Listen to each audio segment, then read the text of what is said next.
shooting broke out in South LA overnight, just hours after another one happened about a mile away. KCAL News reporter Tina Patel is joining us live from that scene with what we know about both incidents. Tina? Well, police are not saying yet if these two shootings might be connected, but they are certainly concerned about all of the violence happening here in South LA, especially since this shooting was deadly. The medical examiner is here now talking to investigators, and we believe they're going to be taking away the body of one of the victims in just a few moments. Now, we are at the corner of Main and Century.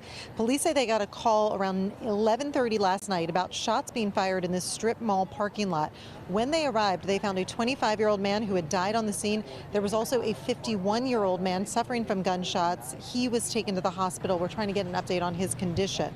Now, we don't know much about the suspects, just that there were 3 of them pulling up in a car, stepping out and firing multiple rounds before driving off. Unfortunately, there's not a description of the car yet, but police are going to be looking at security cameras from the nearby businesses to see if that might be able to help them. They are investigating this as a possible gang shooting. And yesterday afternoon, there was another possible gang shooting just a few hours before. That happened in a strip mall on Figueroa and Manchester, which is about a mile from where we are.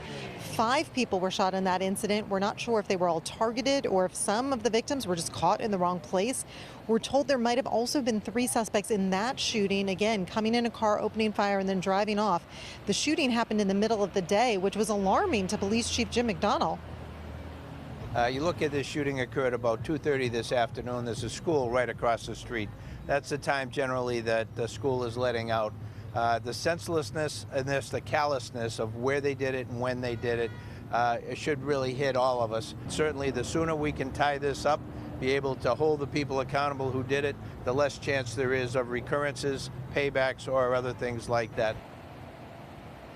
And both the police chief and the mayor were out last night talking about this violence, saying that they are going to increase patrols in this area to try to de-escalate tensions and hopefully prevent future violence.